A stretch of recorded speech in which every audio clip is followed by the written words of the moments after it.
Assalamualaikum warahmatullahi wabarakatuh. Innal hamdalillah nahmaduhu wa nasta'inuhu wa nastaghfiruh wa na'udzu billahi min syururi anfusina wa min sayyiati a'malina may yahdihillahu fala mudilla lahu wa may yudlilhu fala hadiya lahu. Asyhadu an la ilaha illallah wahdahu la syarika lah wa asyhadu anna Muhammadan abduhu wa rasuluh wa safiyuhu wa khaliluh. Allahumma anfa'na bima 'allamtana wa 'allimna ma yanfa'una wa zidna 'ilma. Allahumma inna nas'aluka 'ilman nafi'a wa rizqan thayyiban wa 'amalan mutaqabbala. Allahumma inna nas'aluka al-huda wat-tuqa wal-'afafa wal-ghina. Allahumma salli ala Muhammadin wa ala ali Muhammad kama sallaita ala ali Ibrahim innaka Hamidum Majid wa barik ala Muhammadin wa ala ali Muhammad kama barakta ala ali Ibrahim innaka Hamidum Majid. Kita panjatkan puji dan syukur kita kepada Allah Rabbul Alamin. Alhamdulillah pada malam ini kita masih diberikan kesehatan, kemudian juga kesempatan, hidayah dan taufik sehingga bisa kembali bersama-sama duduk dalam majelis ilmu, bekal-bekal aqidah yang diambil dari kitab Ma'arijul Qabul, atau sebagian kita ambil dari, atau Mukhtasar Ma'arijul Qabul, sebagian kita ambil dari kitab aslinya itu Ma'arijul Qabul, buah karya dari Al-Imam Hafiz Al-Hakami rahimahullahu ta'ala.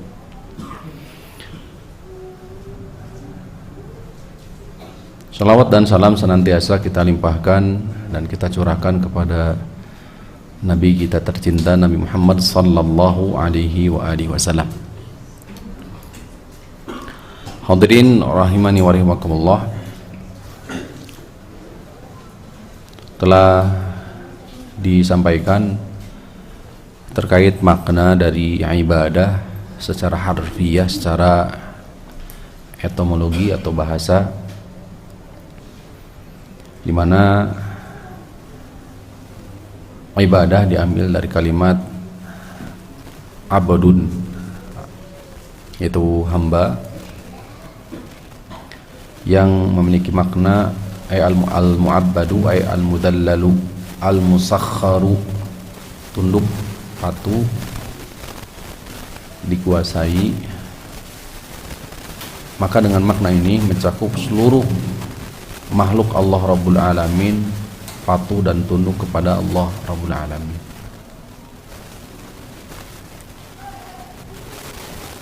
Sebagaimana diisyaratkan dalam firman Allah Subhanahu wa taala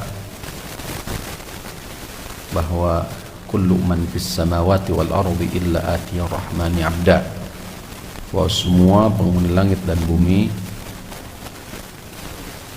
tidaklah datang kepada Allah kecuali sebagai hamba, tunduk dan patuh. Oleh karenanya la syamsu yanbaghi laha an tudrikal qamar wa lal lailu sabiqun nahar, di surah Yasin ayat 40. Makna yang kedua, bahwa hamba secara khusus memiliki arti adalah kekasih Allah atau hamba-hamba Allah pilihan, sehingga hamba ini seringkali diidofahkan, disandarkan kepada Ar-Rahman. Seperti firman Allah Ta'ala umpamanya, wa ibadur rahmanil ladina yamshuna 'alal ardi hauna, hamba-hamba terpilih, yaitu hamba-hamba yang betul-betul taat kepada Allah Rabbul Alamin. Atau seperti firman Allah Ta'ala yang secara khusus penyebutan hamba tersebut kepada Rasul sallallahu alaihi wasallam. Surah Al-Isra umpamanya, dalam atau terkait Isra wal Mi'raj, subhanalladzi asra bi 'abdihi lailan minal masjidil haram ilal masjidil aqsa alladzi barakna haulahu ila akhiril ayah. Surah Al-Isra, Bani Israil. Maha suci Allah yang telah memperjalankan malam terhadap hambanya, yang digarisbawahi hambanya. Yang dimaksud tiada bukan adalah Rasulullah sallallahu alaihi wasallam. Maka Allah idopahkan hamba tersebut dengan Allah, bi abdihi, hambanya. Tasyrif, memuliakan hamba tersebut. Maka inilah makna kedua dari hamba secara bahasa. Jadi secara bahasa kesimpulannya maknanya ada dua. Pertama, seluruh makhluk adalah hamba dalam artian tunduk dan patuh. Yang kedua, hamba berarti pilihan, hamba-hamba terpilih. Seringkali diidopahkan, disandarkan kepada asma was sifat, nama-nama Allah Subhanahu wa taala. Ibadur Rahman atau abdihi sebagaimana tadi telah disampaikan. Nah, hadirin rahimani wa rahimakumullah,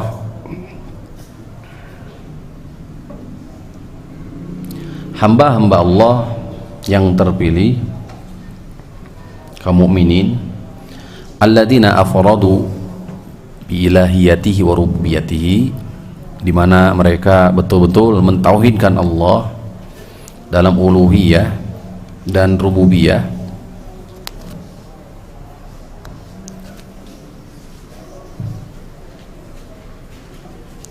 wa asma'ihi wa sifatihi, demikian pula dalam asma wa sifat, wa lam yushabbihu bi syai'in min khalqihi, mereka tidak melakukan tasybih, penyerupaan, menyerupakan Allah dengan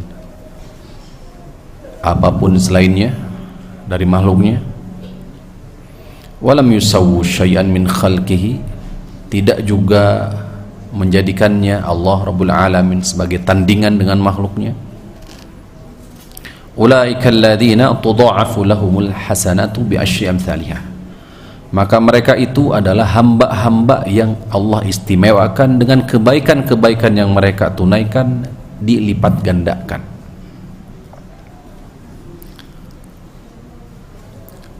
Ratus kali lipat, 10 kali lipat sampai 700 kali lipat, bahkan lipatan yang tidak terhingga.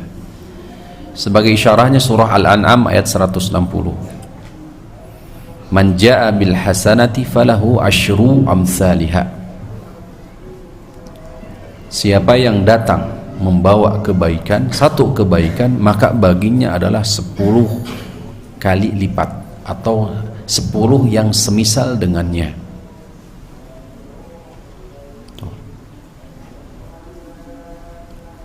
Demikian pula di surah Al-Baqarah ayat 261 ketika berbicara tentang sedekah.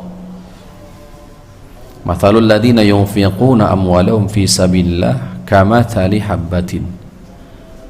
Perumpamaan orang yang berinfak, orang yang menginfakkan harta-harta mereka di jalan Allah, kamathali habbatin, seperti habbah, satu biji, anbatat sab'a sanabil, menumbuhkan 7 rangkai, fi kulli sumbulatin, di satu rangkainya mi'atu habbah, terdapat 100 biji. Wallahu yudha'ifu liman yasha wallahu wasi'un alim. Allah melipat gandakan bagi siapa yang dikehendaki. Allah maha luas, maha mengetahui.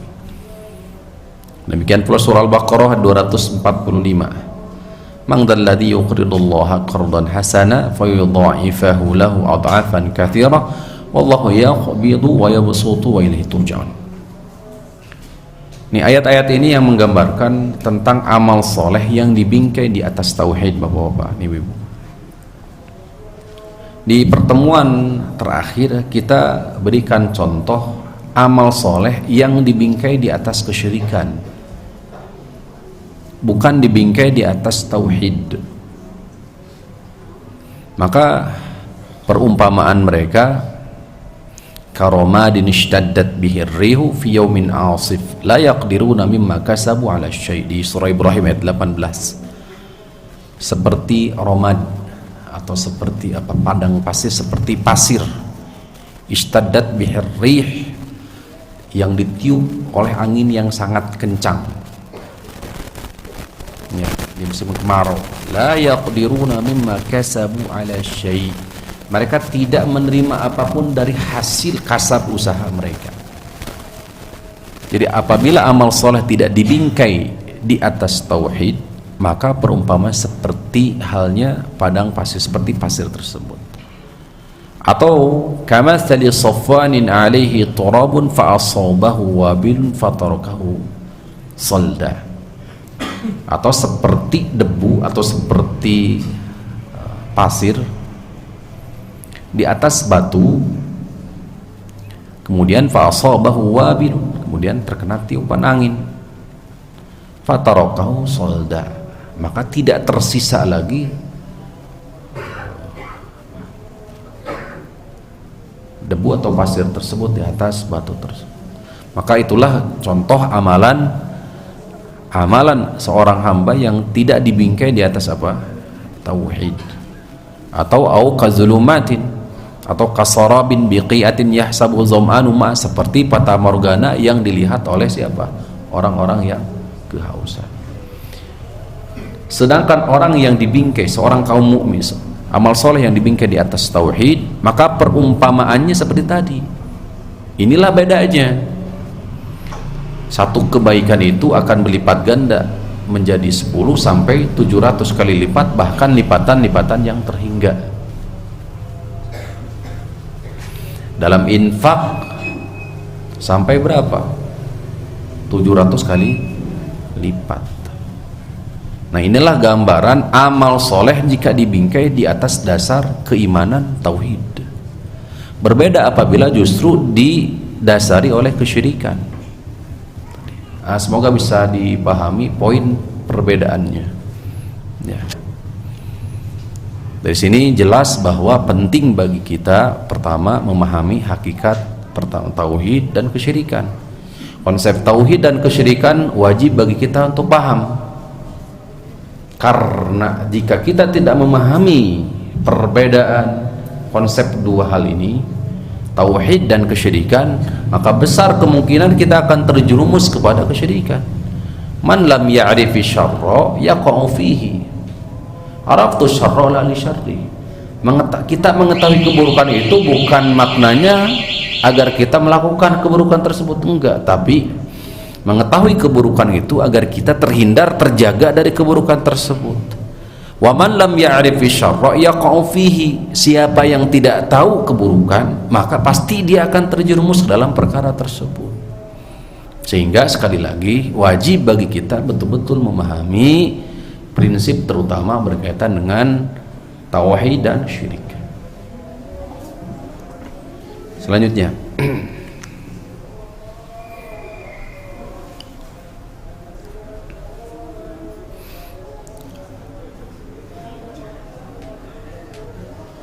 sehingga hamba Allah Subhanahu wa taala yang berpijak di atas tauhid, tipu daya syaitan atau iblis, ya, sebagaimana Allah isyaratkan di surah Al-Hijr ayat 40, illa ibadaka minhumul mukhlasin, kecuali hamba-hambamu di antara mereka yang betul-betul ikhlas. La'ughwiyannahum ajma'in, kata iblis setelah minta ditangguhkan kepada Allah Subhanahu wa taala, kemudian dia bersumpah, aku pasti akan menyesatkan mereka. Yang dimaksud adalah anak keturunan Nabi Adam alaihissalam. Hendak mereka jadikan sebagai hizbus syaitan, pengikut syaitan. Di hadis Nabi SAW sebagaimana dikutip oleh Imam Ibnu Katsir ketika menafsirkan surah Al-Insan ayat 1-3, Bismillahirrahmanirrahim, innal insana hal ta'ala al-insani hinum minad dahri lam yakun syai'an madhkura. Dan ini adalah salah satu fase manusia, yaitu ketiadaan. Kata Imam Ibnu Katsir rahimahullah ta'ala, beliau mengatakan, menukil riwayat Imam Ahmad dari sahabat Abu Hurairah radhiyallahu ta'ala anhu, faida kharaja kharijun, apabila seseorang keluar dari rumahnya, ya, illa babuhu rayatani, kecuali di pintu rumahnya ada 2 bendera alamat. Rayatun biyadi malikin, 1 bendera dipegang oleh malaikat, wa rayatun biyadi syaitan, 1 bendera lagi dipegang oleh syaitan. Fa in kana, apabila fi ma'nahu, niat keluarnya, fa in kana kharaja, fa in yakhruju, jika dia keluar, lima yuhibbuhullah, dalam perkara yang dicintai oleh Allah, ya, maka ittaba'ahu asyaitan, ittaba'ahu al-malaku birayatihi, maka malaikat mengiringi dia dengan membawa rayah tersebut, bendera. Itu tanda, itu Hizbullah, itu hamba ar-Rahman diiringi oleh syaitan. Ada isyarat itu. Walam yazal tahta rayati al-malak hatta yarji'a ila baitihi, senantiasa dia berada di bendera malaikat tersebut sampai akhirnya dia kembali kemana? Ke rumah. Nah, kita bandingkan sekarang yang kedua, ya. Fa idza kharaja lima yaskhatullah, apabila dia keluar rumah, apabila kita keluar rumah dalam rangka perkara untuk melakukan perkara yang justru dimurkai oleh Allah, ittaba'ahu syaitan, maka syaitan mengiringi dia birayatihi, dengan bendera. Walam tazal tahta rayati syaitan hatta tarji'a ila baitihi, maka orang ini senantiasa dinaungi, diikuti dengan syaitan, dengan benderanya sampai dia kembali. Inilah Hizbullah, ini Hizbul Syaitan. Ini teman Allah, ini apa istilahnya? Waliullah, kekasih Allah. Ini kasih syaitan. Maka dalam hal ini, dalam Islam sejatinya tidak ada perkara yang sepele. Innamal a'malu binniyat wa innama likulli imrin ma nawa. Semua di bawahannya, dan seorang akan mendapati sesuai dengan apa yang diniatkan. Yang pertama, dia berniat baik lillahi ta'ala, untuk menunaikan perkara amalan-amalan yang dicintai oleh Allah, maka malaikat mengiringi dia sambil mendoakan. Bapak lihat hadis Nabi SAW, sandingkan dengan hadis yang lain. Ketika seorang hamba keluar rumah kemudian membacakan bismillahi tawakkaltu ala Allah la hawla wala quwwata illa billah, apa yang dikatakan oleh Nabi SAW? Hudita kufita wa ukita, kamu mendapatkan petunjuk hidayah, kufita diberikan kecukupan, wa ukita dijaga. Ini sama. Hudita kufita wukita dijaga. Syaitan akhirnya angkat tangan. Kaifa birrajul ladzi qad hudiya kufiya wa uqiya, bagaimana dengan orang yang sudah dituntun hidayah, diberikan kecukupan, kufiya wa uqiya, dan sudah dijaga? Makanya syaitan menjauhi dia, sehingga dipegang oleh rayah tersebut oleh siapa? Malaikat. Tapi jika di awal kita keluar sudah lupa dan niatnya adalah lima yaskhatullah, terhadap apa yang dibenci, dimurkai oleh Allah, syaitan datang. Hizbus syaitan, itu teman syaitan tuh. Itu berarti jika sepele, kayak yang sepele, padahal serius itu. Hadis ini dianggap sahih sanadnya oleh Imam Ibnu Katsir atau Imam Ahmad Syakir, sebagaimana di Mukhtasar Ibnu Katsir, Umdatul Tafsir. Ini kita sedang menggambarkan dua kelompok ini, Hizbullah dan Hizbus Syaitan. Hizbus Syaitan, amal kebaikan mereka itu seperti tadi, karomadin, seperti pasir yang ditiup. Hizbullah akan tumbuh berkembang amal solehnya. Satu kebaikan bisa jadi 10 kali lipat sampai lipatan yang tidak terhingga. Gitu. Pilihan di siapa, Pak? Pilihan di siapa? Kita. Jadi kita punya pilihan. Tuh.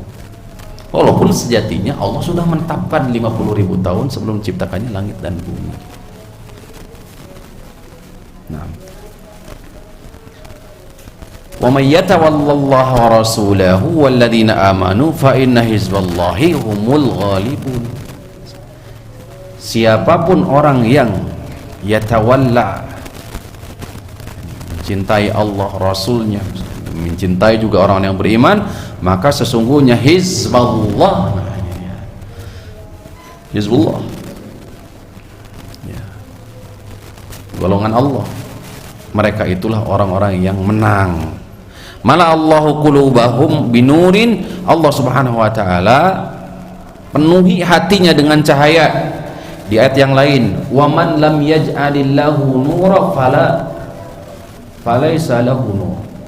Ya, siapa yang tidak Allah berikan baginya cahaya, maka dia nggak akan mendapatkan cahaya. Cahaya apa? Hidayah. Binuri ma'rifatihi, dengan cahaya ma'rifahnya, ma'rifah Allah, wa mahabbatihi, dan kecintaan dia kepada Allah, wasyauqi ila liqaihi, dan kerinduan untuk berjumpa dengan Allah. Falam tattasi' li ghairihi, tidak lapang hatinya kecuali untuk itu. Dan asyaitanu min qulubihim, syaitan akan menjadi rendah, kerdil. Fahtaraqa binuri imanihim, terbakar syaitan dengan cahaya keimanan. Fanaqasa ala yaqabihi khasian hasira, tunduk, hina syaitan itu, hawa nafsu tunduk. Wa ayisa minhum an yuti'uhu fanqalaba madhmuman madhura, putus asa lah syaitan. Seperti tadi dia sudah mengatakan bismillahi tawakkaltu 'ala Allah la hawla wala quwwata illa billah. Bagaimana kata syaitan? Fa kaifa birrajul ladzi qad hudiya, bagaimana orang yang sudah dituntun hidayahnya, sudah diberikan kecukupan, sudah dijaga, putus asa syaitan. Makanya Allah menegaskan illa ibadaka minhumul mukhlasin, ini bentuk apa itu? Keputusasaan mereka, kecuali hamba-hambamu yang ikhlas, kami akan kami akan sesatkan mereka kecuali hamba-hambamu yang ikhlas. Surah Al-Hijr juga ayat 42 Allah menegaskan. Tadi Al-Hijr ayat 40-nya, inna ibadi laisa laka alaihim sultan, sesungguhnya hamba-hambaku, lihat idofahnya, sandarannya, hamba-hambaku, makna yang mana? Dari sisi bahasa, makna yang kedua, ya, hamba-hambaku seperti ibadur rahman, seperti abdi, hamba-hamba istimewa pilihan Allah Subhanahu wa taala. Inna ibadi, sesungguhnya hamba-hambaku, terpilih berarti, laisa laka alaihim sultanun, bagimu tidak ada kekuasaan apapun, kamu tidak akan mampu untuk menguasai mereka. Sehingga hadirin rahimanillah, jika kita masih dikuasai oleh hawa nafsu, jalan syaitan itu dua kan ya, syubhat dan syahwat, syubhat dan syahwat. Kalau kita masih dikuasai dengan syahwat, berarti kita masih dikuasai dengan syaitan, oleh syaitan. Sabab thariqah jalan menggoda manusia itu melalui dua, syubhat, syahwat. Maka konsep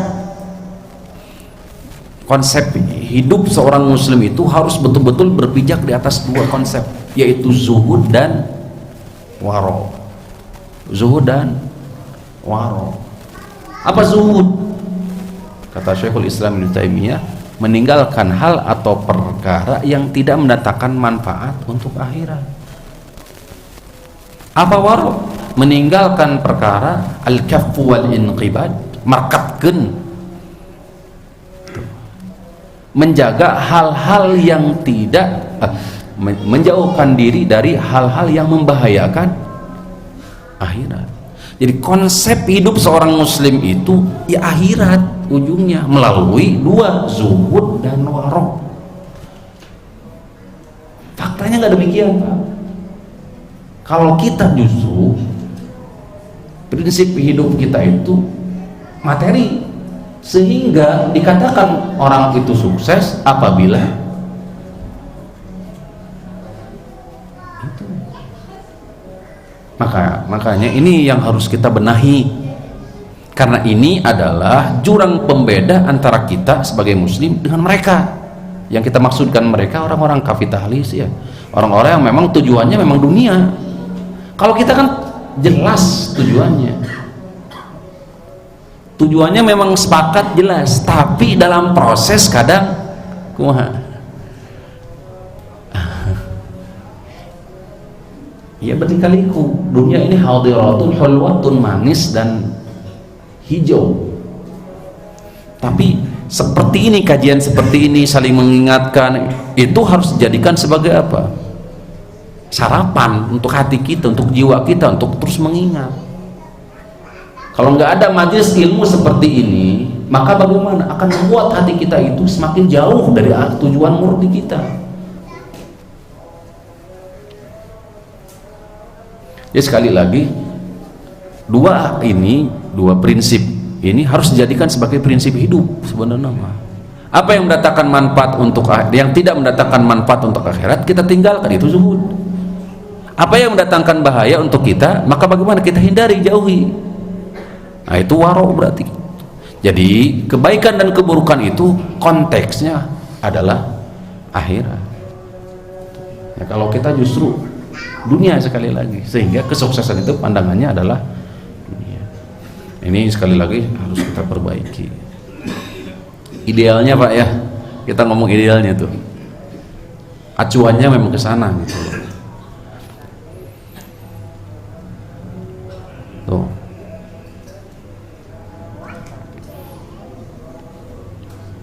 Saya sering sampaikan ya, jangan salah memahami tentang zuhud.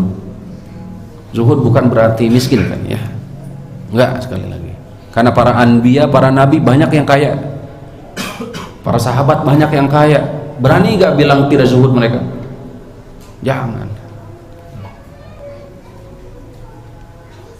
Orang yang zuhud juga bukan berarti getol ibadah, lupa kewajiban. Nabi Daud kerja, Rasulullah dahulu kerja juga. Tapi sekali lagi, kerjanya itu tidak membuat lupa. Makanya konsep dua inilah konsep manfaat untuk akhirat. Zuhud berarti bahaya untuk akhirat. Makanya ini dua harus dijadikan konsep hidup sebenarnya, asas gitu loh.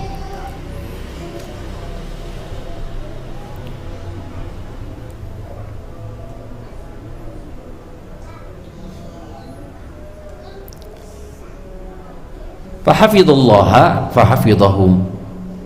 Mereka berupaya untuk menjaga Allah, maka akhirnya Allah pun akan menjaga dia. Al-jaza min jinsil amal. Uzkuruni adzkurkum, fadhkuruni adzkurkum, gitu kata Allah. Jaga aku, ingat aku pasti akan ingat kepadamu.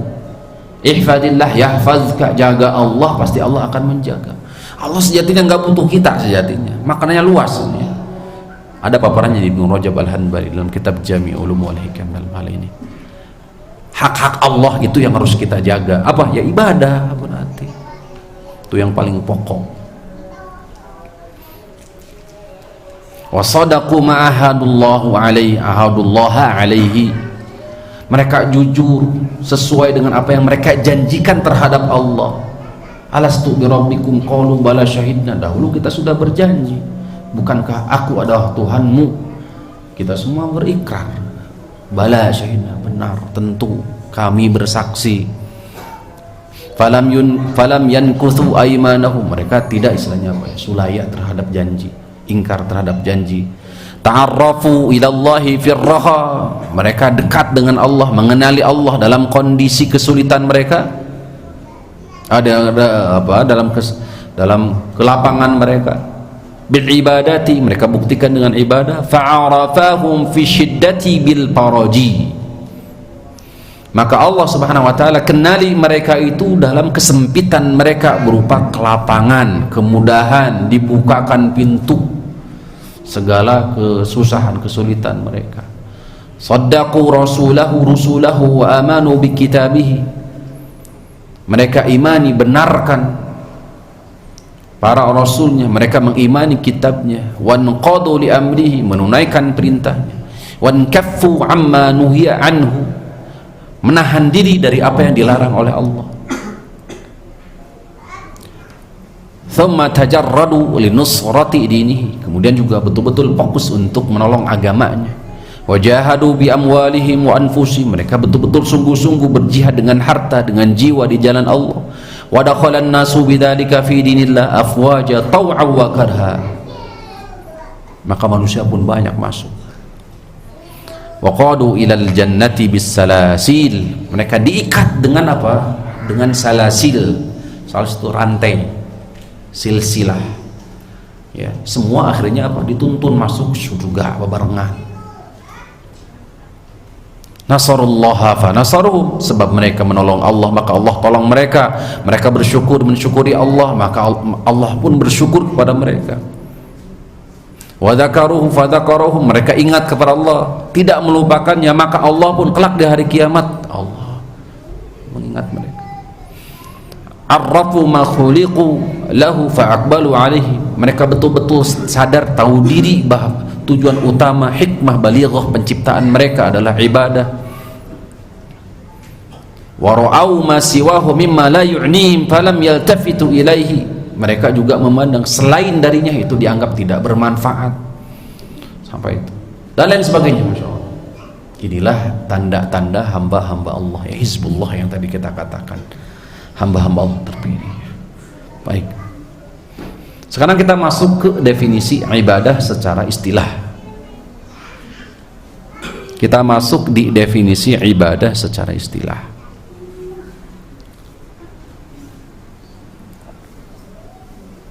Ibadah secara istilah ini yang masyhur dibawakan oleh Syekhul Islam Ibnu Taimiyah di antaranya, ya. Paparannya adalah kitab di Fathul Majid, ada syarah terhadap kitab Tauhid, di situ ada definisi-definisi lain dari para ulama. Di sini dikatakan ismun jami'un li kulli ma yuhibbuhu Allah wa yardah minal aqwal wal af'al adh-dhahir wal batinah. Ibadah itu adalah satu nama. Ibadah itu adalah satu nama, mencakup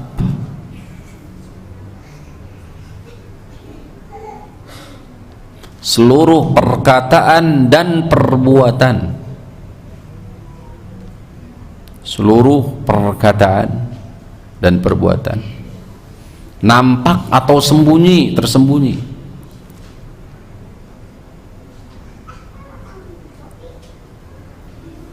Nampak atau tersembunyi, yang dicintai oleh Allah, yang dicintai oleh Allah dan diridhoinya.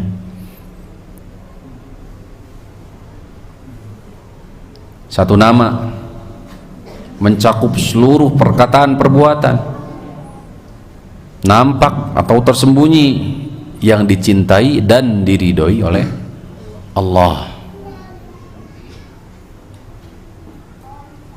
Jadi ibadah itu seluruh hal yang dicintai dan diridhoi oleh Allah, nah itu ibadah.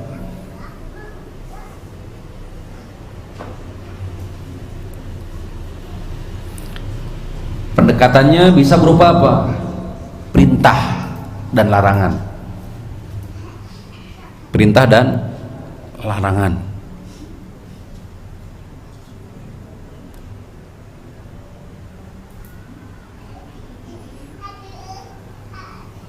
Jadi segala sesuatu yang dicintai oleh Allah, maka itu sejatinya ibadah, ya. Indikatornya berupa apa? Perintah dan larangan. Ini diperintahkan, ibadah berarti. Tabassumuka fi wajhi akhika shadaqah, itu shadaqah, ibadah berarti. Walaupun hanya sebatas apa? Tersenyum, bagian dari ibadah.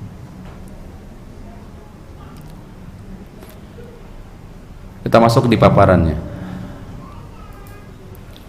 Contoh perkataan dan perbuatan nampak tersembunyi.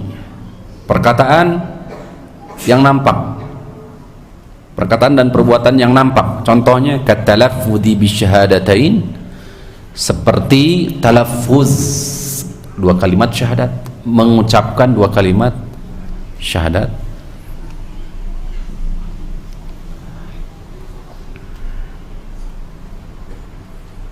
Apalagi termasuk perkataan yang nampak, masuk ke dalamnya rangkaian zikir, azkar. Zikir itu dengan apa? Lisan. Masuk juga ke dalamnya adalah tilawah Al-Quran, membaca Al-Quran. Jadi membaca Al-Quran itu harus apa? Minimal bergumam. Termasuk dalamnya bacaan sholat. Bacaan sholat juga harus minimal adalah bergumam. Sebagian disyaratkan oleh Nabi SAW ketika para sahabat bertanya, Nabi di sholat zuhur dan asar baca enggak sih? Maka dikatakan, seingat saya Abu Sa'id Al-Khudri, bittirabi lihyati, dengan apa engkau tahu bahwa Rasulullah baca? Bergumamnya, bergetarnya janggut. Walaupun tidak dijadikan syarat, harus terdengar oleh siapa? Oleh orang yang ada di samping atau diri sendiri sekalipun. Ya. Tilawah Al-Quran juga masuk. Jadi harus apa? Nggak boleh di hati. Bacaan sholat nggak boleh di hati. Itu konsekuensinya berarti. Zikir juga nggak boleh di apa? Di hati, tapi di lisan. Tapi jangan keras-keras, karena ada ayat khusus juga. Nanti insya Allah kita masuk anwa ibadah. Yang pertama adalah doa. Setelah ini insya Allah biidznillah.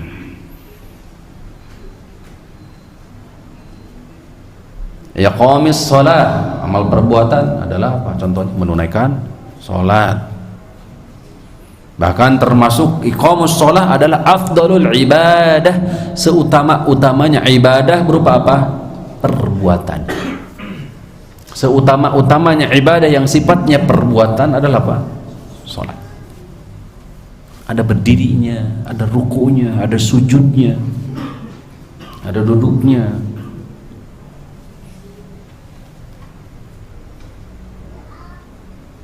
Bahkan dikategorikan dalam firman Allah Ta'ala, wala dzikrullahi akbar, seutama-utamanya zikir adalah apa?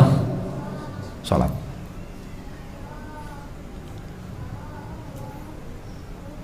Wa ita'iz zakah, termasuk membayar zakat, memberikan zakat, ibadah yang sifatnya maliyah tapi nampak.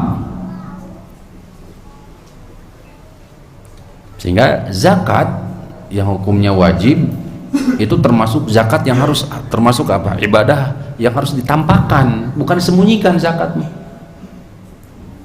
Berbeda dengan sedekah pada umumnya. Sedekah yang hukumnya wajib atau definisi yang lain adalah zakat. Di surah Taubah, innamas shadaqatu lil fuqara, kan redaksinya dengan sedekah, tapi yang dimaksud adalah apa? Zakat. Sedekah yang wajib atau dalam hal ini zakat, maka termasuk ibadah zahir, harus nampak, ditampakkan. Beda dengan keumuman apa? Sedekah yang terutama sunnah. Bahkan disebutkan di dalam 7 orang yang mendapatkan naungan adalah salah satunya apa? Orang yang bersedekah di mana tangan kiri tidak mengetahui apa yang diinfakkan oleh tangan kanan. Wassaum, saum. Ibadah haji adalah ibadah selain fisik, harta. Wal jihad fi sabilillah, jihad fi sabilillah. Amar ma'ruf nahi munkar. Ighatsatul malhub, menolong orang yang di kesulitan, dirundung duka. Wa nasru al mazlum, menolong orang yang terzalimi. Termasuk juga orang yang melakukan kezaliman. Kata Nabi SAW, unsur akhaka zaliman au mazluma, tolonglah saudaramu zaliman, baik dia pelaku zalim, au mazluma, atau orang yang terzalimi. Jangan sahabat kan bertanya, ansuru mazluman, aku tolong orang yang terzalimi. Wa kaifa ansuru zalim, bagaimana aku harus menolong apa? Pelaku zalim. Kata Nabi SAW bagaimana? Ya, tamna'uhu, cegah, tahan, ya, tahan agar dia tidak bisa melakukan apa? Kezaliman. Maka itu adalah apa? Bentuk menolong dia. Sehingga ada kaitan dengan amar ma'ruf nahi munkar di sini. Wa ta'limun nasil khaira, majlis ilmu seperti ini zahir, nampak ibadah. Wa da'wati ila Allah azza wa jalla, kemudian dakwah secara umum.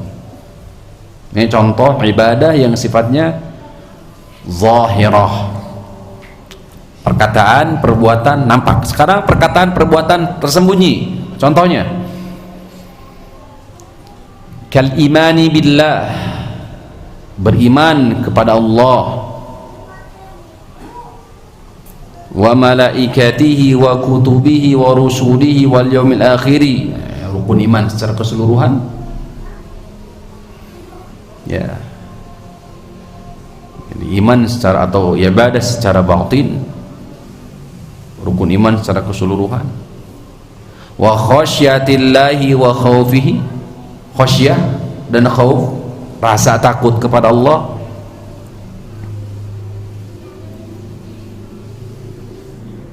Itu tersembunyi. Wa rajaihi, rasa harap,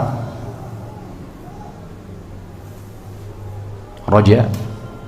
Tawakkul alaihi, tawakal kita kepadanya, kepada Allah.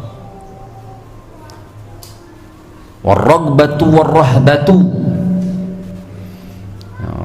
apa? Ragbah dan rohbah.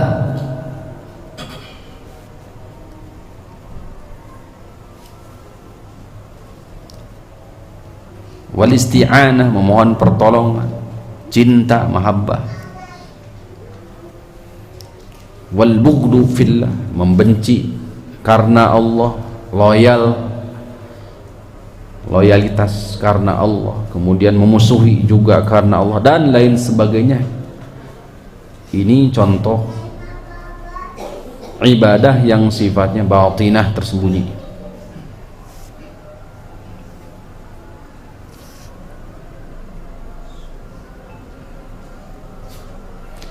Summa i'lam annaha la tuqbalul a'malu zahiratu ma lam yusa'idha amal qalbi. Ketahuilah bahwasannya amalan-amalan yang nampak tidak akan, ya, ma lam yusa'idha amal qalbi, tidak akan diterima amalan-amalan yang nampak apabila tidak didukung, dikuatkan oleh amal hati. Ketahuilah amalan yang nampak tidak akan diterima apabila tidak didukung dengan amalan hati.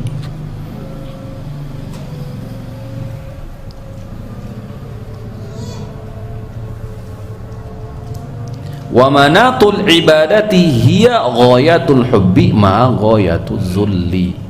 Karena pokok ibadah itu di sini. Karena pokok ibadah itu adalah ghayatul hubbi, puncak kecintaan dan puncak ketundukan penghambaan. Dan itu di hati. Karena sekali lagi, pokok ibadah itu adalah ghayatul hubbi, puncak kecintaan, disertai dengan apa? Ghayatuz zulli, dengan kerendahan, kehinaan. Cinta, puncak, betul-betul sangat cinta, kemudian disertai dengan apa? Ketundukan, kehinaan. Nah, ini tidak berlaku kecuali hanya kepada siapa? Allah saja. Itulah pokok ibadah, dimana konsekuensinya amal-amal yang nampak itu enggak ada atau enggak akan diterima kecuali dengan dasari oleh apa tadi? Hati. Wassallallahu ala nabiyina Muhammadin wa ala alihi wasallam. Kita lanjut insyaallah setelah salat.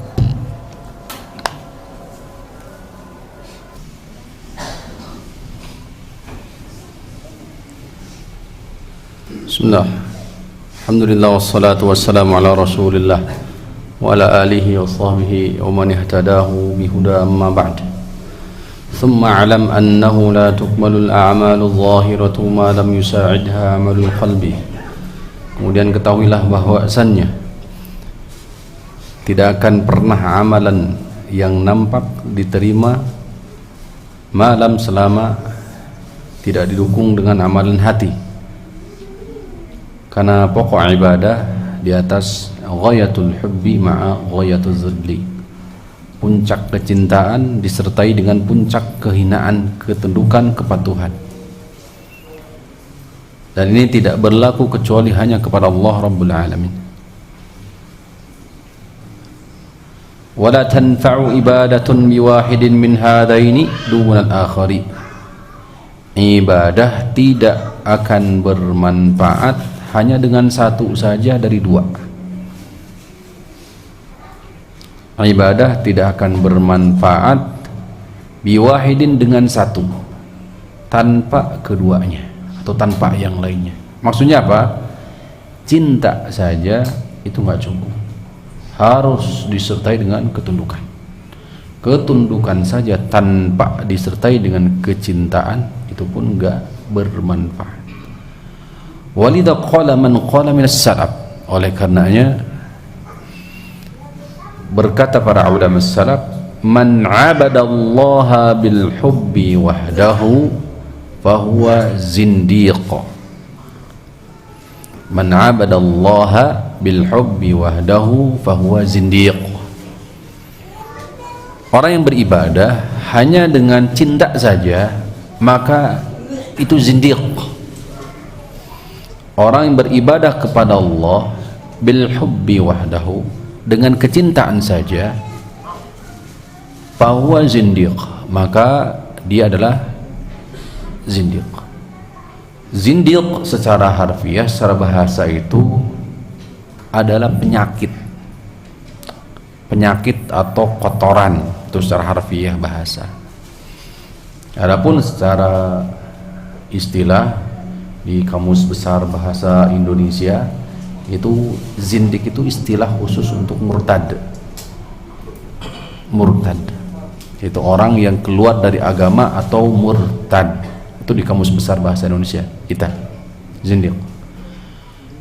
Adapun menurut imam sebagian a'immah madhab, Imam Ahmad, Imam Syafi'i, Imam Malik, seingat saya, mereka membawakan definisi zindik ini kepada munafik nifaqun i'tiqad. Munafik nifaq i'tiqad itu zindiq. Artinya adalah menampakkan keislaman, menyembunyikan kekafiran. Itu zindiq. Sekali lagi, menurut bahasa, zindiq itu adalah apa? Kekotoran, kotoran. Tuh. Sedangkan menurut istilah beda-beda. Kalau di Kamus Besar Bahasa Indonesia, zindik itu orang yang keluar dari agama. Istilah lain adalah apa? Murtad. Jadi zindik nama lain dari murtad. Kalau menurut pendapat para imam itu didefinisikan munafik nifaq i'tiqadi, menampakkan keislaman, menyembunyikan kekafiran. Itu zindik. Orang yang beribadah dengan cinta saja, kata para ulama salaf ini, man 'abadallaha bil hubbi wahdahu fahuwa zindiq. Orang yang cinta, orang yang beribadah kepada Allah dengan dasar cinta saja, maka fahuwa zindiq. Wa man 'abadahu bir raja' wahdahu fahuwa murji'un. Sebaliknya, orang yang beribadah dengan roja saja, dengan harap, dengan roja, jadi ibadahnya adalah didasari oleh apa? Harap. Tuh.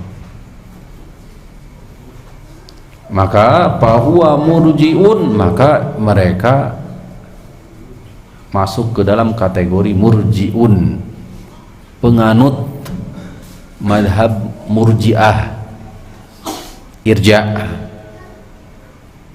Ya, secara umum telah disampaikan, di mana mengakhirkan amalan dari penamaan apa?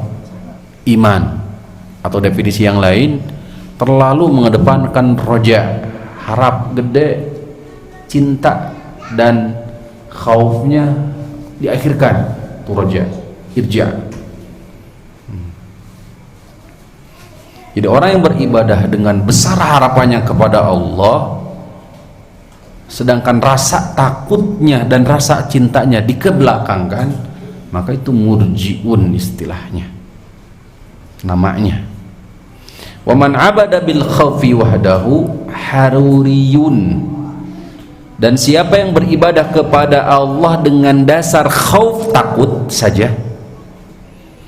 Jadi siapa yang beribadah kepada Allah dengan dasar rasa takut saja, takut, tapi tidak didasari, dilandasi oleh dasar lain, yaitu cinta dan harap, maka mereka itu adalah penganut madhab haruri, khawarij istilahnya. Khawarij, nama lain dari khawarij, lebih mengedepankan wa'id, ancaman.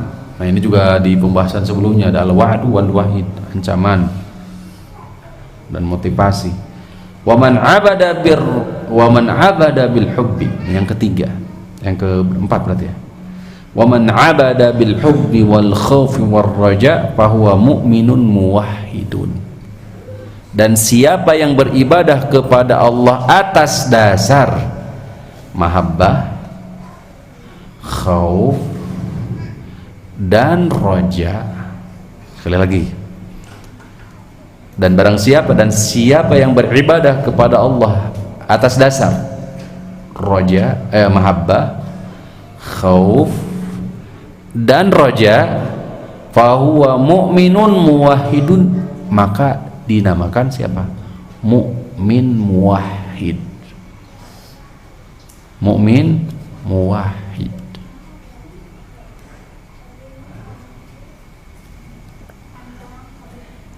Dari sini jelas bahwa seorang mukmin di atas dasar tauhid itu apabila terkumpul tiga, dikatakan inilah rukun ibadah.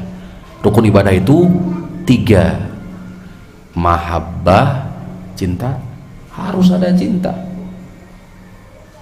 Yang kedua adalah apa? Raja, harus ada harap.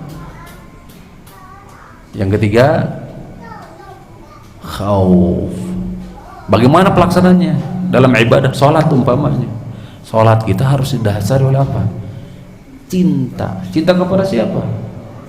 Ya Allah. Nggak mungkin kita sholat tanpa didasari oleh cinta.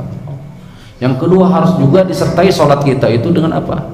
Khauf, rasa takut. Takut apa? Takut sholat kita nggak diterima. Ada perasaan itu enggak? Kalau nggak ada, khawatir, Pak. Padahal khusyuknya berapa persen kali mungkin, gitu ya. Sekarang harapnya, rojanya, harapnya dalam sholat, ada nggak harapannya? Apa? Harapannya mudah-mudahan diterima kan, gitu. Lebih lanjutnya mungkin harapannya mudah-mudahan jadi wasilah penghantar masuk kita ke dalam surga, mendapatkan rahmat Allah, mudah-mudahan menjadi wasilah juga diampuni oleh Allah, kan begitu kan? Itu rahmat. Sehingga sholat, ini saya kasih contoh satu saja, sholat ya, harus terkumpul tiga elemen penting ini, baru dikatakan mukmin muwahhid: mahabbah, khauf, ini rasa cinta, rasa takut, dan roja, harap. Harus hilang satu, tadi dikatakan kalau terangkat roja ya dan khauf, yang diangkat mahabbah, ibadahnya siapa? Zindiq. Kalau yang diangkat roja saja, khaufnya dikedepankan, diakhirkan, mahabnya dia akhirkan, maka ibadahnya siapa? Murji'ah. Kalau yang justru dikedepankan adalah rasa takut, khaufnya dikedepankan, rojahnya diakhirkan, mahabnya diakhirkan, ibadahnya siapa? Khawarij atau haruri. Maka seorang mukmin muwahhid itu harus dilandasi, dasari oleh ini. Sampai sini dulu Pak. Iya, bisi modal nih kalau ditambah lagi. Kita belum masuk ke syarat ya. Saya kira kita lanjut di pekan depan berkaitan dengan syarat ibadah ya. Mudah-mudahan poin intinya bisa dipahami, yaitu kita berharap hanya kepada Allah Subhanahu wa taala. Ini ada titipan ya. Masya Allah. Bismillah, Ustaz.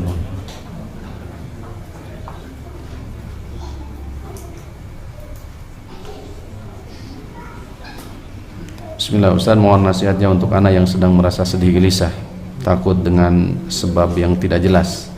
Terkadang ada perasaan takut mati. Akhir-akhir ini sering nangis dan tidak nafsu makan. Apa yang harus saya lakukan?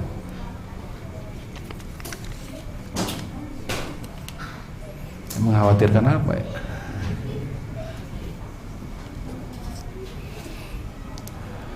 Kekhawatiran Bapak Ibu yang bertanya secara khusus, kita akan merubah takdir tidak? Kekhawatiran terhadap dunia akan merubah takdir tidak? Tidak. Kekhawatiran alhammu wal hazan, kesedihan kita akan merubah takdir enggak? Enggak akan merubah sama sekali. Hasad, kedengkian kita terhadap seseorang akan merubah takdir orang? Enggak. Ketamakan kita terhadap harta akan merubah takdir kita? Enggak akan merubah takdir.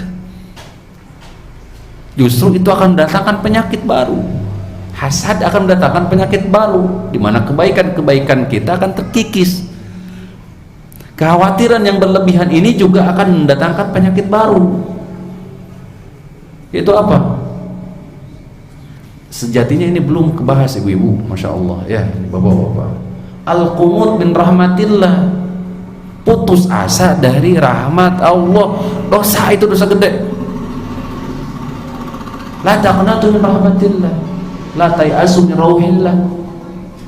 Nanti insya Allah kita kebahas sejatinya.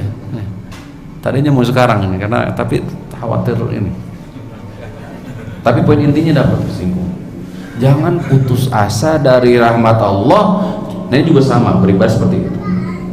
Ibu gak boleh, bapak gak boleh putus asa dari rahmat Allah, karena rahmat Allah sangat apa?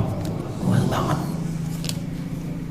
99 sudah dibunuh, 100 bahkan jiwa dibunuh, tapi rahmat Allah datang. Akhirnya masuk surga kan? Gantungkan harapan dalam posisi, dalam keadaan seperti ini hanya kepada siapa? Allah. Dan yakini bahwa kekhawatiran kita itu tidak akan merubah sama sekali terhadap takdir. Kesedihan, kekhawatiran yang berlebihan itu justru bisa jadi dari syaitan. Apa solusinya? Dekati siapa? Ya Allah Subhanahu wa ta'ala. Justru kekhawatiran yang berlebihan seperti ini sekali lagi justru bisa jadi dari syaitan. Tidak boleh juga kita merasa santai, aman dari makar Allah. Itu juga sama, suudzon kepada Allah, buruk sangka kepada Allah.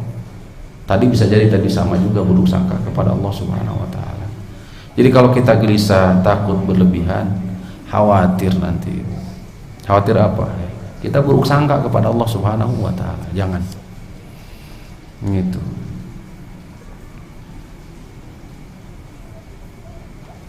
Ya, kembalikan ya ibadah kita kepada Allah Subhanahu wa ta'ala. Masjid adalah tempat sumber ketenangan, ibadah adalah sumber ketenangan, majelis ilmu adalah majelis yang di sana adalah sumber apa? Ketenangan, rahmat, maghfirah. Dekati yang seperti itu. Itu solusinya. Allah ta'ala a'lam.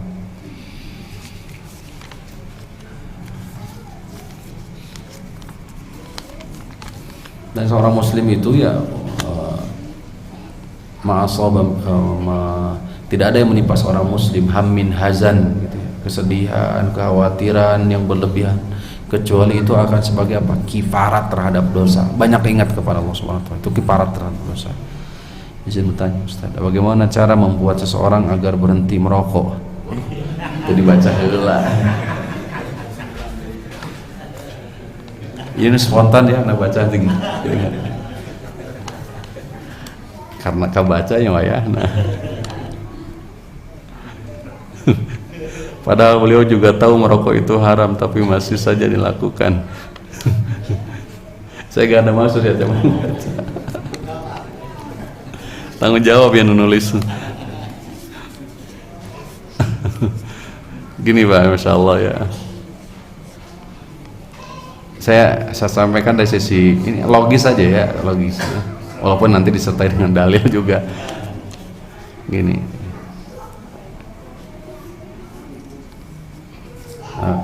Sejujurnya iklan yang paling jujur adalah iklan rokoknya.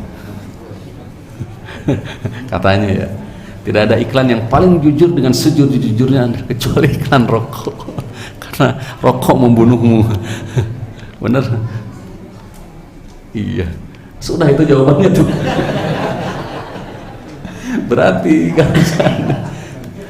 Berarti kalau bapak masih kekeh, bapak nggak bohong diri gitu. Karena kebalikan jujur bohong ya. Ya, ini Masya Allah ya. Jadi pertama, segala unsur perkara hal yang bisa mendatangkan kezaliman baik terhadap diri, terhadap orang lain, maka ini termasuk perkara yang diharamkan. Allah Rabbul Alamin di hadis qudsi kan menegaskan, inni haramtu zulma ala nafsi wa ja'altuhu muharraman fala tadzalamu. Aku telah mengharamkan kezaliman atas diriku sendiri, dan aku telah menjadikan zalim itu haram atas sesama kalian, jangan saling zalimi, gitu kata Allah. Tuh, berarti Allah telah mengharamkan kezaliman secara utuh. Kemudian juga ada hadis yang lain, ittaquz zulma fa inna zulma zulumatun yaumal qiyamah. Hati-hati, bertakwalah kamu terhadap kezaliman, karena kezaliman itu bagaimanapun kelak di hari kiamat itu kegelapan yang akan menyelimuti kita. Ya, kegelapan yang asalnya memang maknawi, di akhirat bisa jadi hissi, panca indrawi, betul-betul gelap gitu loh. Benar. Itu bagi Allah kuasa. Tuh. Jadi betul-betul gelap mungkin bagi Allah Subhanahu wa taala kuasa. Dari hal ini maka kalau kita insaf sadar diri, maka rokok sejatinya mendolimi diri sendiri, satu. Yang kedua juga mendolimi orang lain. Pertama, teman dekat kita, orang yang dekat dengan kita, terutama juga keluarga kasihan, terutama ibu-ibu nanti ngajerit, karena setidaknya berapa yang harus dikeluarkan setiap harinya, saya nggak tahu berapa. Gitu. Tuh.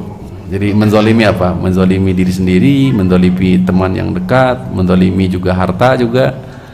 Ya, karena mau tidak mau harus ada yang harus disisihkan. Tuh. Ini hadis firman Allah taala, wala tulqu bi aydikum ila tahlukah. Jangan kalian menjerumuskan diri kepada apa? Kebinasaan. Nah, ini juga isyarat-isyarat. Baik. Adapun umpamanya ada yang mengatakan itu makruh umpamanya, walaupun saya tidak mengetahui juga landasannya dari mana, karena berbicara hukum ya. Kalau hukum siapa yang menentukan? Allah. Kada hati-hati. Masalah hukum siapa?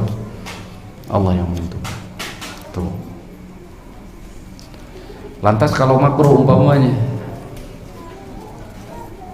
padahal kalau di ilmu apa? Usul fikih dikatakan ya, definisi takwa itu kan menunaikan perintah Allah, menjauhi larangan Allah. Makruh dilarang enggak? Artinya diperintahkan untuk ditinggalkan? Iya. Nah, itu dilakukan. Gitu. Bahkan ada kaidah para ulama salaf, siapa yang terjerumus kepada makruh pasti akan terjerumus kepada haram. karra'iyat haulal hima yushiku an yarta'afi, seperti pengembala kambing di sekitar tanah larangan. Yushiku an yarta'afi, hampir saja dia masuk. Faman waqa'a fi syubhati waqa'a fil haram.